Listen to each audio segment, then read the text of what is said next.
Well, I can't think of a lovelier place in town to have a book fair other than Oxford Exchange. And soon you can sip on delicious tea with your kids while browsing books written just for them.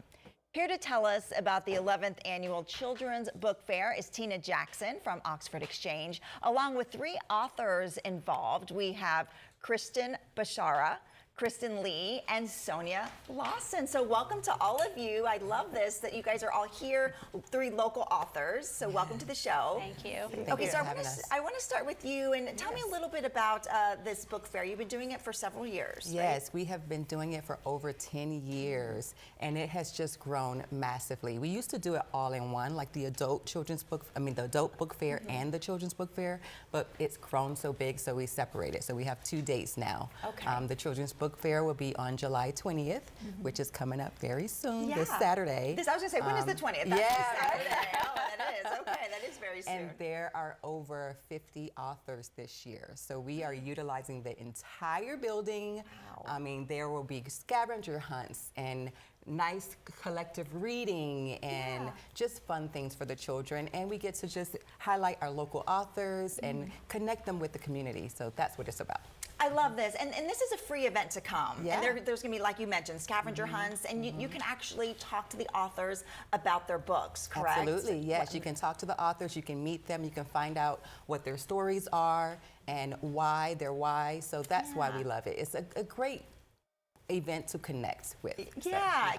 Connect with other parents, with their kids who love reading. And there's also going to be some reading. The authors will be doing some story time. Yeah, some authors will be doing story times. Like I said before, there will be a scavenger hunt. There's little collective like coloring and things like that. So it's a great family fun event for everyone to enjoy. Yeah. Okay, so I'm going to talk to some of the authors now. So Kristen, I'll start with you. Tell me about the book you're holding and a little bit more about the books that you write. Sure. So this is Mothman, which is a choose your own adventure book. Oh. It has 19 different endings.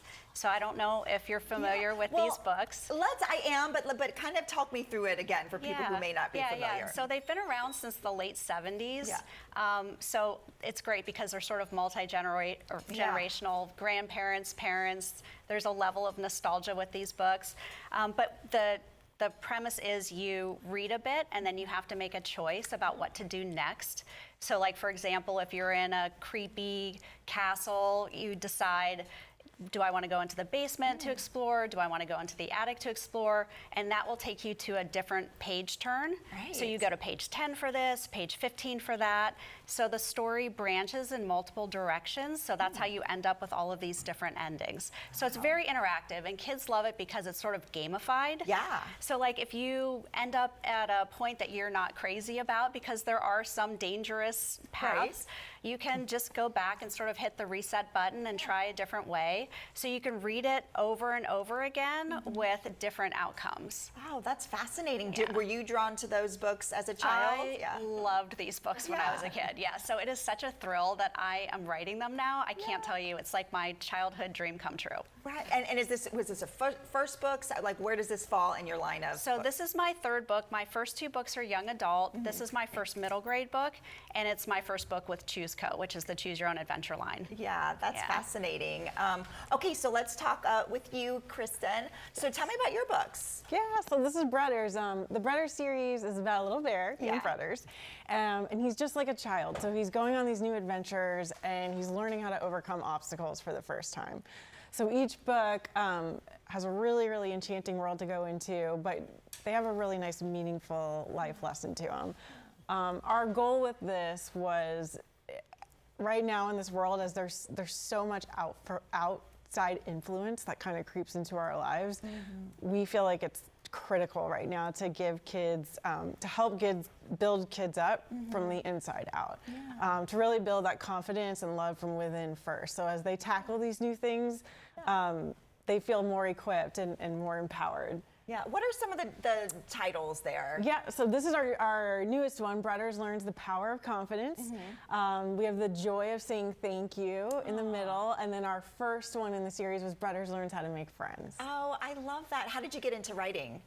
I feel like these were messages that they've been bottled kind of like been bottling up in my heart for a while, and they were just meant to tell. Yeah. I met my husband about 10 years ago, and he's a fantastic watercolor artist. Oh, so those are his. So it started with beautiful. the character. He started first, and then once I saw the character, he kind of came to life in my head, and I all these stories started flowing out. That's amazing. So yeah.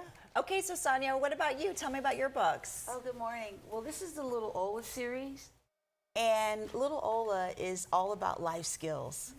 And it has actually a little hidden surprise in the series because they look like picture books, but actually they're learning tools. And the book is designed, all of the sentences are perfect and with perfect paragraph structure to cultivate reading for the children. Okay. And so when the kids are a little younger, like between the ages of 4 and 6, they really can't read the book, so you have to read to them. But by the time they turn between 7 and 9, they can read most of the words. By the time they're 12, like one of my neighbors, they're using it for their 30-minute reading sessions at school. And there's so much nostalgia in the books. I'm hoping that when they go off to college, they'll take the Little Ola series along with their blanket. Yeah. And so there are 4 books in the series, and the first book deals with dealing with losing a loved one. And a lot of children love this book because the younger ages, they're dealing with losing pets. Yeah. And so this is a great companion for that. The second book deals with bath anxiety. And Little Ola goes on a magical quest with Zibby the butterfly and deals with her bath taking anxiety. Yeah. The third book, it deals with bullying. Little Ola grew a mole on her nose, and she went to school and got that resolved. And then the fourth book, Little Ola goes to church, and her and her friends, they sneak out of church, and Miss Bertha May Biscuit, the busybody, tells on them, and then they learn about going to church. So that's the series, and it's a lot of fun. I love it. Well, you guys are all amazing, and this sounds like a wonderful event. So thank you for hosting to the Oxford Exchange. And if you would like to find out more, you can head to the website that you see right there on your screen, bookstore.oxfordexchange.com.